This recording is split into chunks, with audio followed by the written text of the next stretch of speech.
여러분, 10년간 정성으로 빚은 한국 애니메이션 한 편이 디즈니를 제치고 북미 박스오피스를 뒤집었다면 믿으시겠나요? 제작비는 할리우드 대작의 5분의 1, 로튼토마토 97% 시네마스코어 A+라는 기적 같은 성적을 찍었습니다. 더 놀라운 사실은 이 성공을 설계한 건 거대 자본이 아니라 관객 투표였다는 점인데요. 도대체 어떤 마법이 숨어 있었을까요? 지금부터 그 숨겨진 비밀을 함께 파헤쳐 보시죠. 처음 미국 온라인 커뮤니티에서 한국 애니메이션이 북미 박스오피스 판도를 뒤집었다는 소식을 접했을 때 저는 믿기 어려운 기시감을 느꼈습니다. 머릿속에 혹시 과장된 홍보가 아닐까?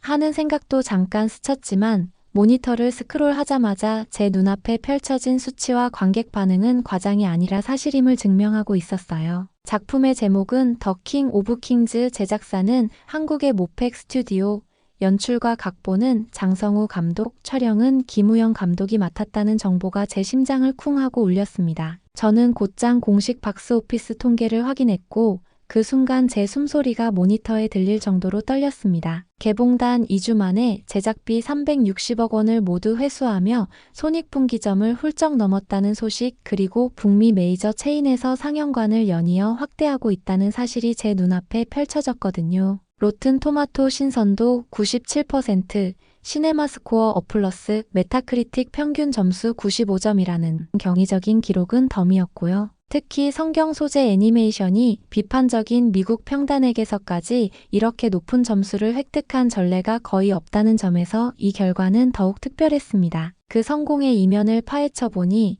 2015년 여름 어느 스튜디오 창고에서 시작된 작은 꿈이 10년 만에 거대한 나무로 자라난 이야기라고 하더라고요. 장성우 감독은 한국 애니메이션 업계의 열악한 환경에서도 성경의 서사를 현대적 감성으로 재해석한 패밀리 무비를 만들겠다는 일념 하나로 사비를 모으기 시작했답니다. 그러나 단순히 자본만으로 해결될 프로젝트가 아니었기에 그는 오히려 팬들을 제작 초기부터 끌어들였습니다. 당시 크라우드 펀딩 플랫폼에는 애니메이션으로 부활절 감동을 더 크게 울리자라는 슬로건이 올라왔고 무려 48시간 만에 해외 20개국 10만 명이 넘는 후원자가 초기 개발비를 모집해 주었어요. 특히 흥미로운 점은 펀딩 단계마다 스토리보드, 캐릭터 디자인, OST 샘플 등 제작의 주요 결정사항을 후원자 투표에 붙였다는 것입니다. 관객이 프로듀서가 된다는 슬로건은 허울 좋은 마케팅이 아니라 실제 제작 프로세스에 깊숙이 녹아 있었습니다. 투표에 참여한 누적 인원이 최종적으로 100만 명을 돌파했는데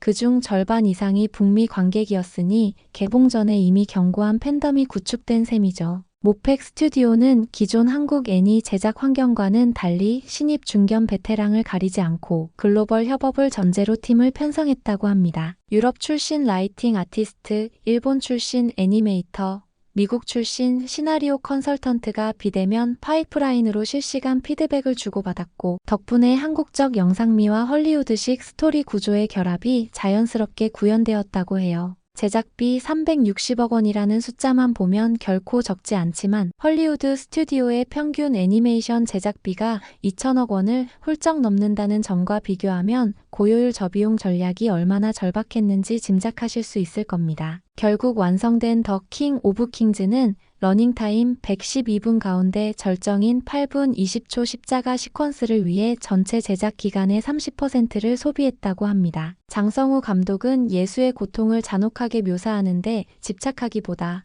주변 인물들의 감정선에 더 많은 시간을 투자했다고 말했습니다. 그래서인지 십자가 아래에서 서로를 부둥켜 안고 우는 마리아와 제자들의 눈빛이 관객의 시선과 정확히 맞닿으며 종교적인 배경이 없는 관객조차 눈물을 삼키게 만드는 힘이 있더라고요. 저는 첫 시사회에서 이 장면을 바라보며 객석 뒤편을 살폈는데 어린아이부터 중년, 노년 관객까지 눈가가 촉촉한 모습이었습니다. 특히 한 70대 노부부가 손수건을 번갈아 빌렸으며 흐느끼는 모습이 제 가슴을 뭉클하게 했어요. 그 장면이 인터넷에 짧은 클립으로 퍼지면서 K&E가 세대의 장벽을 허물었다는 평가가 따라붙었습니다. 이처럼 감정선에 대한 섬세한 접근이야말로 거대한 스케일이나 화려한 액션보다 더 깊은 울림을 주는 법이겠죠. 흥미로운 건 일부 미국 언론이 더 킹 오브 킹즈를 디즈니의 1998년작 프린스 오브 이집트와 비교하면서도 오히려 한층 세련된 비주얼과 동세의 박진감 덕분에 현대 관객에게 더 직관적인 감동을 준다고 평했다는 사실입니다. 예상 규모 차이가 최소 5배 이상인데도 이러한 평을 얻은 건 모펙 스튜디오가 국내에서 자체 개발한 지능형 파티클 엔진 덕분이었습니다. 이 엔진은 구름, 먼지, 피, 눈물, 천조각 같은 섬세한 입자 애니메이션을 자동으로 물리 연산해 주어 적은 인력으로도 광대한 씬을 사실적으로 완성할 수 있었습니다. 제작진이 OST에도 공을 들였다는 점이 완성도를 끌어올리는데 큰 역할을 했어요. 음악 감독 양지우는 성악 오케스트라 현대적 리듬을 혼합해 동양적 선율과 서양 성가가 공존하는 독특한 사운드 트랙을 선보였습니다. 특히 메인 테마 크라운 오브 손즈는 공식 음원 발매 24시간 만에 스포티파이 기독교 차트 1위를 차지하며 영화 외적 수익원도 빠르게 창출해냈습니다. 이쯤 되면 왜 하필 부활절인가 하는 의문이 생기실 거예요. 배급사 엔젤 스튜디오는 개봉 시기를 부활절에서 단 한 주도 벗어나지 않겠다는 원칙을 세웠고 실제로 부활절 사흘 전 목요일 밤에 북미 전역 2,800개관에서 일제히 천막을 올렸습니다. 이 덕분에 종교단체 단체 관람이 자발적으로 이어졌고 패밀리 무비 스피리추얼 무비라는 중첩 타깃이 폭발적으로 형성되었죠. 이는 할리우드가 최근 정치 정체성 이슈에 집중하면서 상대적으로 놓치고 있던 가족 중심 감동 서사를 정확히 겨냥한 전략이었습니다. 영화가 개봉된 첫 주말 틱톡 크리에이터 데니스 키아는 5살 아들이 울먹이며 제 무릎 위에서 속삭였다는 짤막한 영상을 올렸는데 댓글창이 무려 13만 개가 달리면서 입소문은 기하급수적으로 퍼졌습니다. 흥미로운 건 그중 절반가량이 믿음이 없지만 꼭 보고 싶다거나 내 아이에게 종교 편향 없이 따뜻한 이야기를 들려주고 싶다며 찾아온 관객이었다는 사실입니다. 종교 애니메이션이라는 틀을 뛰어넘어 휴먼 드라마로 거듭난 결과라고 볼 수 있겠죠. 저는 개인적으로 모펙 스튜디오가 이 프로젝트를 통해 얻은 최대 자산은 신뢰라고 생각합니다. 팬들이 제작 단계부터 의견을 내고 스튜디오가 그 의견을 점진적으로 반영해 가는 과정이 투명하게 공개되면서 모펙이 다음 프로젝트를 발표하자마자 후원자가 또다시 몰렸거든요. 지속 가능한 KN이 생태계가 현실화되는 순간이었죠.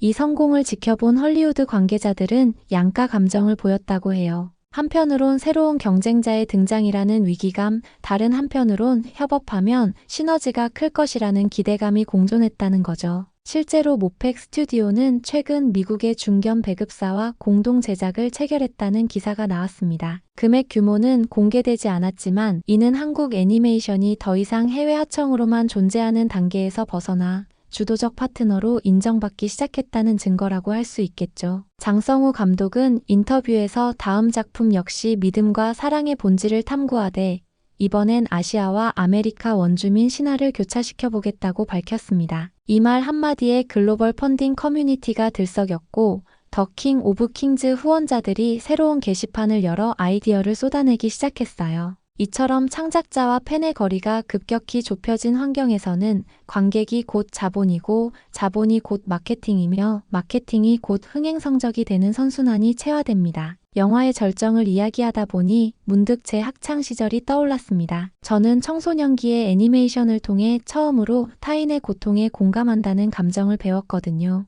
그때 느꼈던 뜨거운 심장 박동이 더 킹 오브 킹즈의 십자가 장면에서 그대로 재현되면서 시간 여행이라도 한 듯 가슴이 미묘하게 저려왔습니다. 인간은 결국 이야기를 통해 상처를 치유하고 사랑을 확인한다는 진리를 새삼 깨달았어요. 이쯤에서 여러분께 묻고 싶습니다. 우리가 이미 알고 있다고 생각했던 예수 이야기가 새로운 형식과 시점을 만나 다시 한번 감동의 파동을 일으킨 이유는 무엇일까요? 대형 스튜디오의 막대한 제작비가 아닌 참여형 제작 방식에서 비롯된 집단적 진심이 그 답이 아닐까 저는 추측해 봅니다. 여러분은 어떻게 생각하시나요? 또 한 가지 혹시 아직 이 영화를 관람하지 못하셨다면 가족이나 친구들에게 조심스레 추천해 보시는 건 어떨까요? 누군가는 종교 영화라며 고개를 젓겠지만 저는 이 작품이 종교적 교리를 넘어서 인간의 보편적 연민에 초점을 맞추었다고 강하게 느꼈습니다. 어쩌면 우리가 서로 다른 신념과 문화적 배경을 가지고 있어도